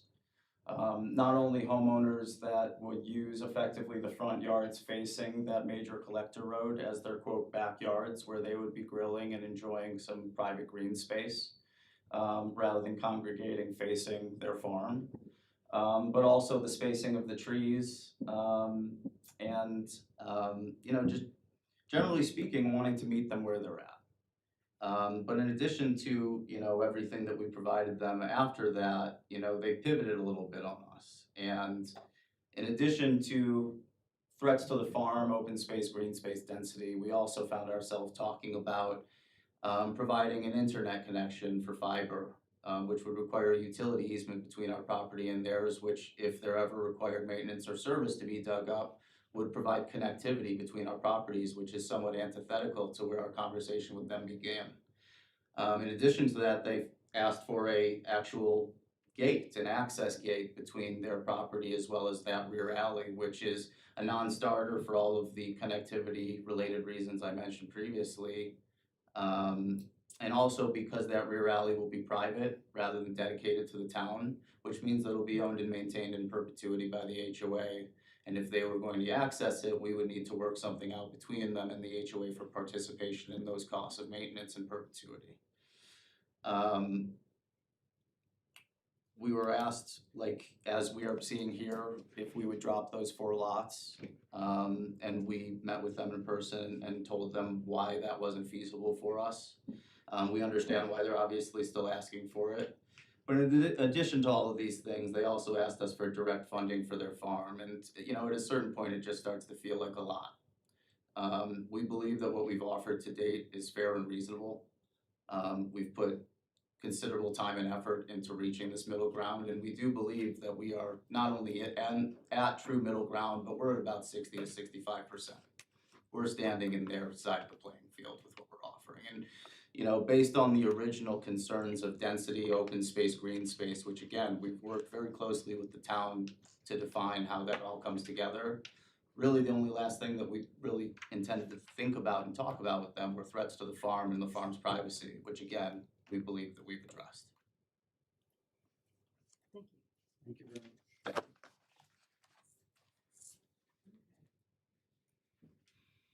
At this point, do you have any other questions of Mr. Schroyer or Mr. Smith? Okay, great. All right. We're at the point in our review where it's the commissioners discussing and determining whether or not that the criteria for the neighborhood master plan have been met. So if you, hopefully you can put that up on the screen. If not, slide 11 looks like this, folks. That one. I don't know if you guys can do that. Getting there. I got it. Well, you're close it. It's like that. Well, a master plan, not reason. Got it. All right, if you guys can't put it up on the screen, I'll just go ahead and get started with it. All right, so for those of you in the audience that have that packet, it was like slide There 11. it is. There you go. Okay. Thank you. All right. So let's, I'm gonna read them out and then we can discuss each one to see if we believe that it's been met. Does it need, they need to meet all 5 in order to be considered for approval. All right, number 1, the land use mix within the project conforms to Berthoud's zoning district map and comprehensive plan preferred land use map and furthers the goals and policies of the comprehensive plan. Yes. You agree with that? Yes. That? Stacy, I can't see you. over Yes. there. Okay, great. All right. Okay. Number 2, the neighborhood master plan represents a functional system of land use and is consistent with the rationale and criteria set forth in this chapter, the town comprehensive plan and the parks, open space, and recreation plan as amended. Yes. Yes. Everyone agrees with consensus? Okay. Number 3, the preliminary traffic, open space, park utility, and pedestrian design is adequate and functional given the existing and planned capacities of each system and meets the standards found in this code. Yeah. Yes. It's driven by CDOT. And I think, well, it's kind of an odd, what gave me pause was the open space, but well, it's kind of odd how we've matched Farmstead 2, Farmstead 3 open space, I think, because of the close proximity, that it does need that. Okay, so we have consensus about number Yes. 3? Mhm. Consent. Number 4, negative impacts on adjacent land uses have been identified and satisfactorily mitigated. That's probably the big take-up one That's for us the to big ticket item. discuss. Do you feel like any negative impacts on adjacent land uses have been identified and satisfactorily mitigated? For me, when I think of the park, sounds like that everything's being done with the concerns that were raised and that there's a good faith effort. My question would be on, do we need, something to think about anyway, would we want to add a condition there about continually working with the town and with the ditch to make sure that that water situation continues? I think the applicant addressed the water issue with the agreement with the ditch company that they're trying to continually work that through. And again, we're kind of early in the stage. I only bring that up just as we want to make sure that continues, and we appreciate the effort that's been made there. Maybe with a suggestion that we could say that continues. Is that a good mitigation measure as well? You have the park at the north. Yes. Yeah, I feel like it's been addressed. I mean, I feel like they've done a good job of addressing it, but I think it's just noting for the record, it was good to kind of be cognizant of that park that's coming, knowing the village is gonna be planning that, and just keeping it in everybody's mind, which seemed to be, I think, the presenters or the speaker that came, kind of just wanting to make sure everybody remembered that was there. Yeah. Without knowing what's really gonna happen at the park, I don't know that we can do much more than just plan for the water and things which are already Yeah, I agree. addressed. I think as long as everybody's comfortable with that. I am. So we would, I think what we're saying is we encourage the developer to continue with those discussions in that way at this point. All right, so that's one issue there. Are there other issues you want to talk about as far as mitigation?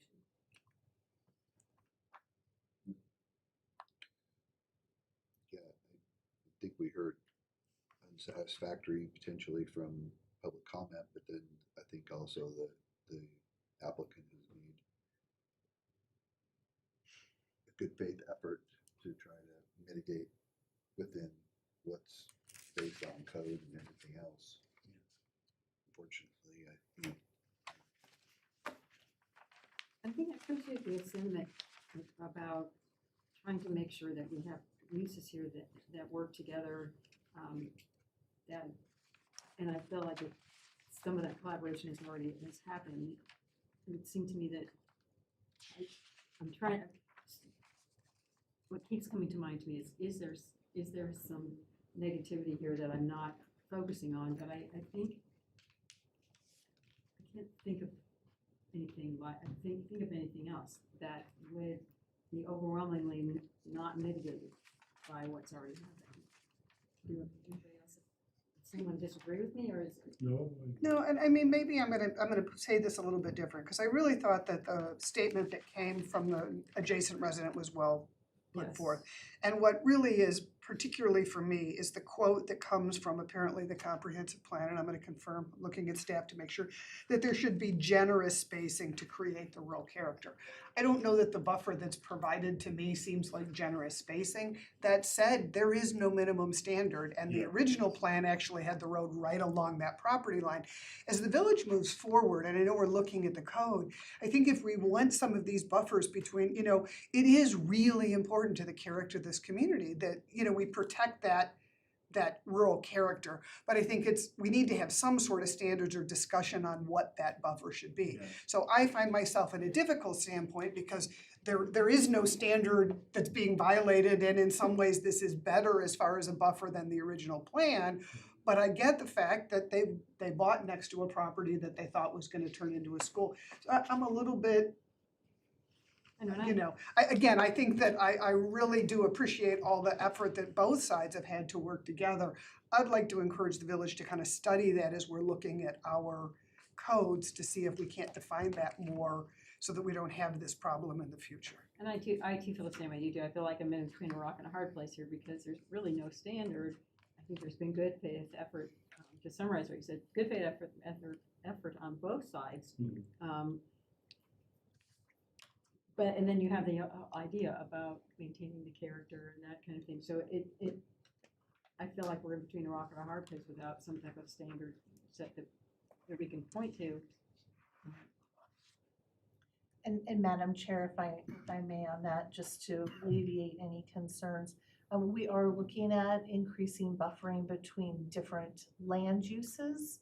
And that will start when we're reviewing our zoning chapter, which is starting in July. Thank you. And I think maybe some standards that what has to go with, not just a distance maybe, but also is there some sort of minimum screening or planting, is there, that should go as part in those buffer zones. So, berms are great, trees are great, but kind of helping define what's expected so you don't just put 50 feet and then it's just 50 feet of grass. I too have seen that before and being on other plan commissions in other cities where we had that kind of direction. Yeah. It was one of them very specific about. Yeah, They had to massing go and in those visibility buffers. and kind of how Yeah. that screening has to work, I think would be helpful Yeah. to prevent problems. I'm gonna ask you to bring up one slide, and I apologize if this is kind of a splitting the baby, but can you bring up that slide that was the buffer area again for me, please? There's one lot that bugs me, and I know one side's asked for 4, you guys are happy where you're at. I keep looking at the densities, and you've increased density from where you were before, and you've increased density from what was originally planned. This top, zoom in on that very top lot. Let's move back a little. It feels like it's the one that's just kind of shoved in there, right? It's kind of closest, it's at the curve. Does it, just getting back to the original density amount that we were at in September, does that lot bother anybody else? It's the one kind of closest to the home. It's, you look at where that's kind of set back relative to the rest of them. And if you just lost that, it would give an ability to create some more of the pollinator garden or something there, a little bit more open space coming into there, and gets the developer just to the same number of units that they had originally planned. We're not really taking anything away from them. That said, maybe it's not enough for either side, you know, it doesn't really solve the problems of the adjacent property owner. But as I looked, when you zoomed in on that exhibit, just seeing how that house is pushed, that unit will be pushed forward in its proximity to the farm buildings was stuck out to me just a little bit. I get the impression that they had to do that for setback reasons because of how that curves, Yeah, but road. Mhm. but I too, and it's not like it's normal that from what I've seen in other developments, but I get what you're saying, that it seems a little. Well, it's just tight and it's an added unit that they didn't, in my mind, it's kind of, that's why I kept asking, where did we go? How did we kind of get from, I know I'm having trouble finding my notes on the slide. For sure, we're one unit more than we were a year ago. And I'm not sure if we're not, how many units more oh, here it is. Sorry, I made the notes on this. I mean, they were at 564, I believe, in September of last year, correct? And we're now at 565. And I'm still not sure at 546, but I think that's what the original plan in 2019 showed.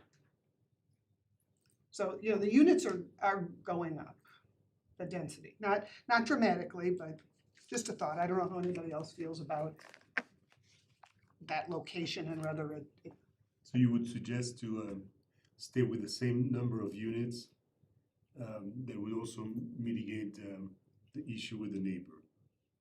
yeah, and you know, if you look at where that top unit, it kind of lines up with the pollinator park on the west side of that road. You know, it kind of adds that same does. little green belt along that whole northern. But you would keep the road as it is? I would keep the road as it is and just kind of, again, take some of that pollinator park, let's see, slide 18.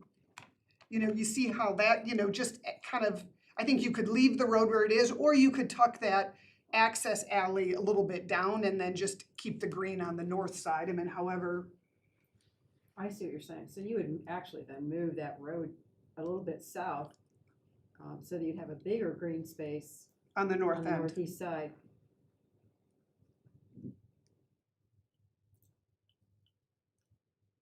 I guess it's a question or a suggestion for our applicant, but Be happy to answer it. let me ask Mr. Shorter, is this something that is a possibility? You know, we respectfully ask for you guys to point for the language in your guys' development code or any ordinance anywhere in the town that requires it. Not a requirement, sir, we were asking this, we were saying this as a suggestion. I understand. So they're saying no because the code doesn't require it. And Right, no. because candidly, we need to build every home possible on this lot for it to make economic sense. But did it make sense a year ago at 564? You know, we've substantially redesigned this property in ways that have considerably increased our overall budget, most substantially moving that school site, adding that new right-of-way stuff. You know, rear alley loads are in themselves an additional cost because you're effectively paving and laying a new road for that alley. Again, we feel that we have gone above and beyond of what's expected of us based on how we've interacted with the town staff and what we've planned to date. So we must respectfully decline.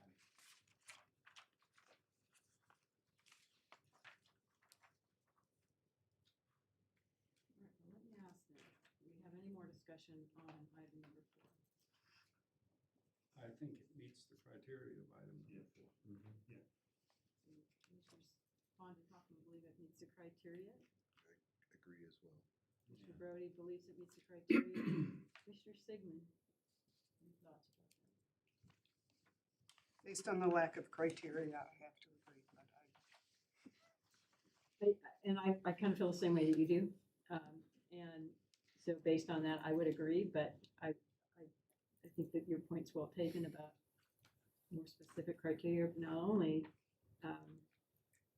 with this kind of a buffer, but also what types of vegetation need to be in that buffer, or what types of hardscape materials need to be in that. Buffer as well. All right. Okay, so let's then get to number 5. there's a need or desirability within the community for the development, and the development will help achieve a balance of land use and or housing types within Berthoud according to town goals. Yes. We all agree with consensus on that one? Yes. Okay, so we have gone through all five, and said that it meets all five. Some reservations by Commissioner Sigmund and I as far as new criteria in the future, but I think we have said that it does meet all five. All right, so with that, then I would entertain a motion with regard to the neighborhood master plan.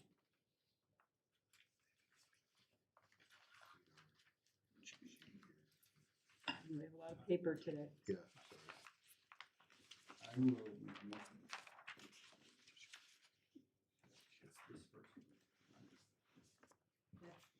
I move to recommend approval of the Farmstead Third Filing Neighborhood Master Plan to the Board of Trustees. Planning Commission's findings are based on the criteria for approval found in section 30-6-106 of the municipal code, along with findings in the attached staff report. Okay, so we have a motion by Commissioner Pond and a second by Commissioner Hoffman. Director Johnson, would you please take the roll? Commissioner Brody, Yes. Commissioner Hoffman, Yes. Commissioner Anderson, Yes. Commissioner Sigmund, Yes. Commissioner Pond. Yes. That the motion passes. So that, now we need to move on to a discussion of the rezoning requested. Questions, comments, commissioners, about the rezoning? We need to go through these five criteria as well. Yes, Just- we do. yeah. Actually, What is only necessary? one, you only have to have one. Yeah. I'm trying to find my paper with that. All right, there we go. So let's go through them, and what I'd like for us to do is go through them all, and we decide that one of them prior to the last one is, all right.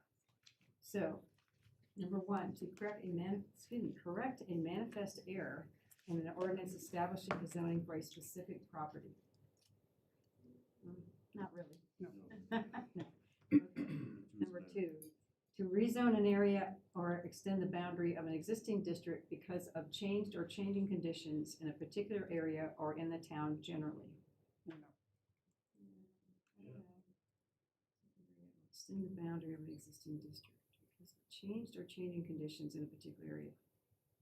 I think that one is. Yeah, possibly. Yeah, because of the original zoning. Yeah, because of, we're going from PUD to urban residential to suburban residential.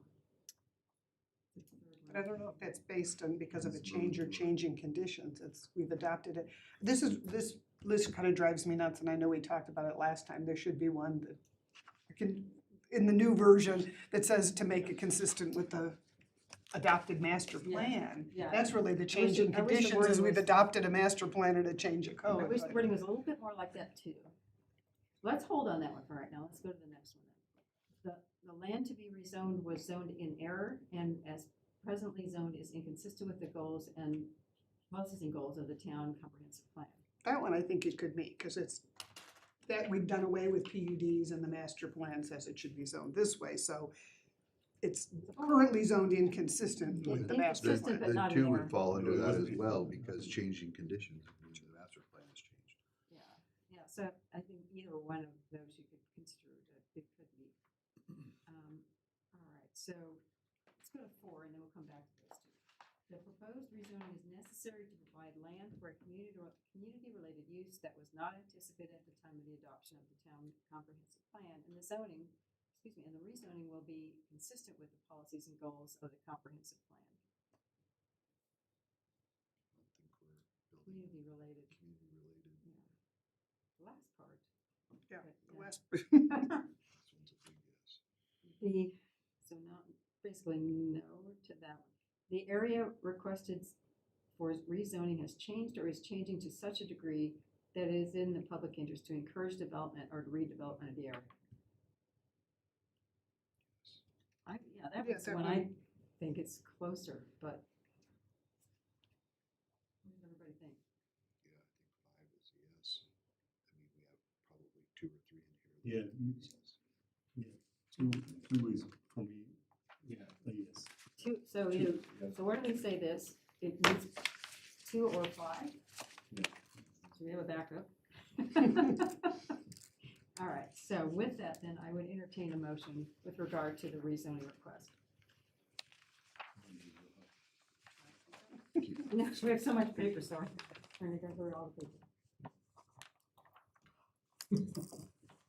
Okay, I'll make a motion. I move to recommend approval of the Farmstead third filing rezone request from PUD planned unit development to SR suburban residential, SC suburban commercial, and UR urban residential to the Board of Trustees.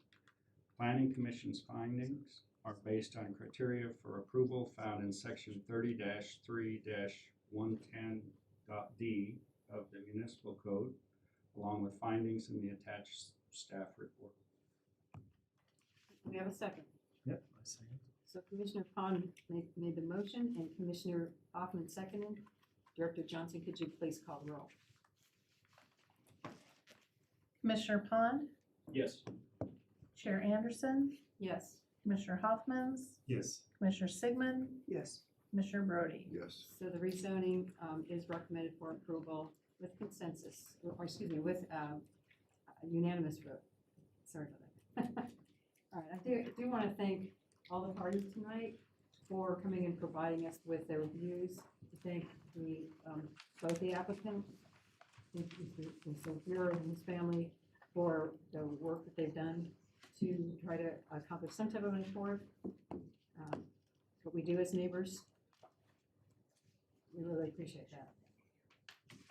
Okay, so that takes us now, we can skip over 6 and 7 on our agenda and go right to any staff reports. All right, Chair Anderson and members of the commission, just really quickly, our next meeting will be on July 10th. You will be hearing the continued Farmstead Acres preliminary plat. There may be another land use case heard that evening as well. You will also be hearing some code changes that are fairly minor. We didn't want to separate them from the overall code. However, these we wanted to get going. So you will hear a couple code changes. The Planning Commission meeting on July 24th is canceled. And the Planning Commission meeting on the 14th of August will include land use hearing and potential code work sessions. And then looking at the 28th of August and the 28th of August, maybe land use hearings. And then on September 9th, or September 11th, our town attorney, Erin Smith, will be present, and she will talk about, it will be kind of like open mic night with the town attorney, so you can discuss anything that is of interest to you all, and there could be potential land use hearings that night as well. You all know Bella Monzo, the town's new planner. And then Lakin Dixon is also here. She is our intern. We're telling her that it's a summer internship, but she's already proven to be very valuable, and we might try to twist her arm to stay. Yes, yes. So Lakin, did you want to introduce a little bit about yourself? Sure. So I just wrapped up my first year in grad school at CU Denver. One more year to go. I'm most interested in sustainability, community engagement, slowly learning municipal planning. So just happy to be here. Welcome. Thank you. Thank you for being with us this summer. So that, I'm sure it'll be enlightening. And this one. and then at the last town trustees meeting, the Mead IGA was passed that you all had heard. And I think that's the only thing I can't quite recall, but I believe that is it from staff. So let me just summarize. You said in our next meeting, I'm trying to remember the date that you just said. The 10th. The 10th? July 10th. There is the possibility for 2 land use issues and some code issues, some minor code issues. Correct. There is the Farmstead Acres preliminary plat that was continued from May 22nd. And there is potentially another land use hearing. And then we will have 2 code items, but they are fairly minor. Yep. And then you said the second meeting in July is canceled? Yes, the 24th is canceled. And then we Go on will your have, vacation then. yes, everybody go on vacation then, yes. I will not be here the 10th. The 10th, all right, well, you snooze, you lose, Commissioner Brody. I will not be here September 11th, Okay, which I can remind you closer, but I'm writing it down right now. And I won't be here September 11th either. Okay. So we'll have to make sure that we have a quorum. Or actually, that night is the open mic night, we don't really have a quorum. Right, we might have land use, we don't know quite yet who may be ready. There was a lot in the starting gate for a long time, and then now they're all breaking loose. Well, and I kind of wondered about that since it seems like we've been doing these lately. Let me ask you, when does the board of trustees hear the one we heard 2 weeks ago over trails? That was slated to go on July 8th. However, they have requested a continuance. And that will be going to the town trustees. My list is a mess with all the continuances that have been going on. That is going to be going to the town trustees on August 26th. Okay. I thought you had told me they continued that one, and I couldn't. No. All right. And we would also like to thank Sergeant Williamson Yes. for being Yes. here. thank you. We appreciate you being here with us. And he probably listens to all this stuff and shakes his head. You listen to everything? Or Did you here's listen Mama. to everything? He will ask you a question? And as he pulls out his earplugs, right? All right, with that, anything that any of you want to discuss or have to announce? No. Move adjourned. Well, Oh. do we have a second? I'll second. We have a motion, a second to adjourn. All those in favor signify by saying aye. Aye. Aye. Unanimous. That's when we usually agree on. I know, that was grand. You forgot Oh, do you want to do it? the, no. I had like 30 versions of it next to me. I just kept